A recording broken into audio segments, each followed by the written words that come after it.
galerinha do quarto ano? Vamos lá para mais uma aula do componente curricular História.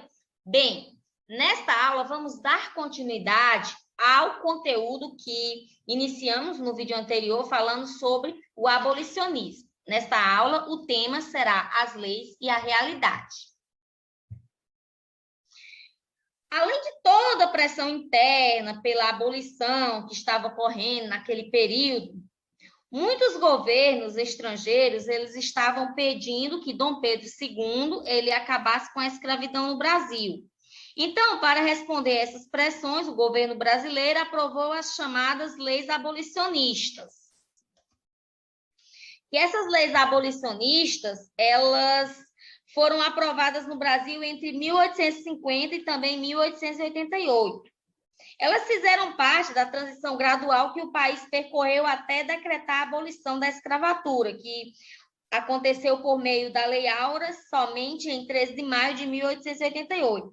Então, nesse período de 38 anos, os escravocratas, ou seja, os donos daqueles escravos, aqueles que ficavam fazendo maldades, colocando aquelas pessoas para trabalhar gratuitamente, explorando da mão de obra escrava, eles faziam de tudo para que essa transição fosse o mais lenta possível.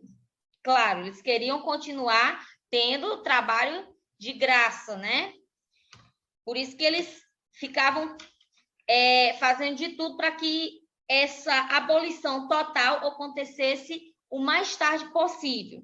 Então, o período que levou em consideração de 1850 a 1888 teve como ponto de partida a Lei Eusébio de Queiroz, que proibia definitivamente o tráfico ultramariano de escravos africanos. Por meio dessa lei, o tráfico negreiro ele teve fim e sua aplicação efetiva fez com que o número de escravos enviados para o Brasil caísse drasticamente na década de 1850. Em seguida, teve a Lei do Ventre Livre, que ela foi aprovada em 28 de setembro de 1871, que também era conhecida como Lei Rio Branco, que foi uma lei promulgada em 28 de setembro de 1871, que consideravam livre todos os filhos de mulheres escravas nascidos a partir da data da lei no Império do Brasil. Mas com as seguintes condições: os donos de escravos, se optassem libertar os escravos com 8 anos de idade, eles receberiam uma indenização de 600 mil réis do governo. E se esses donos dos escravos optassem por libertá-los aos 21 anos, não receberiam nenhuma indenização. Tivemos também, em seguida, a Lei dos Sexagenários, que decretava que todos os escravos com 60 anos ou mais, eles fossem libertos. Mas, para isso, deveriam trabalhar durante 3 anos e para o seu senhor como forma de indenização. Essa lei também determinava que os libertos contemplados por essa lei não podiam mudar-se de província e deveriam obrigatoriamente estabelecer na residência do município em que foram alforriados por 5 anos. Então, pessoal, cabe nos refletir que uma pessoa com 65 anos de idade, onde que essa pessoa iria arranjar emprego? Qual seria seu destino, então?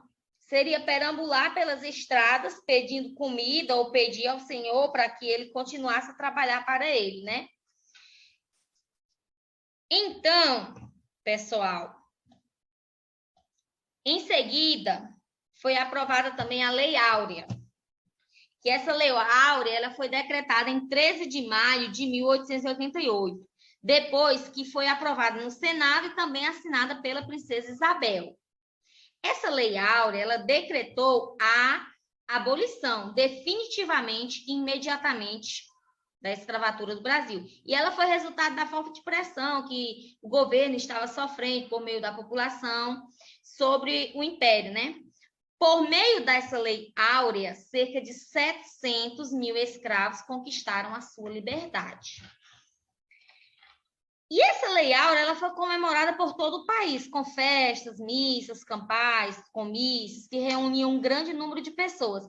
Porém, quando terminou a festa, os libertos eles perceberam que eles não tinham nenhum pedaço de terra para trabalhar, muito menos emprego, e nem moradia, e muito menos instrução ou apoio do governo.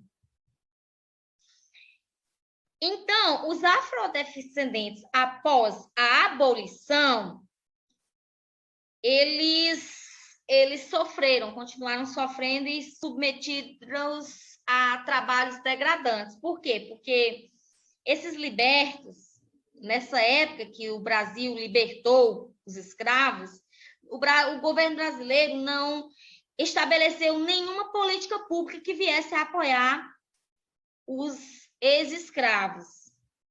E aí, esses ex-escravos, para não morrerem de fome, continuaram trabalhando para seus senhores, em busca de um pequeno salário. A maior parte deles, porém, foi para as cidades, em busca de emprego. Só que nas cidades, os patrões eles preferiam empregar os imigrantes europeus.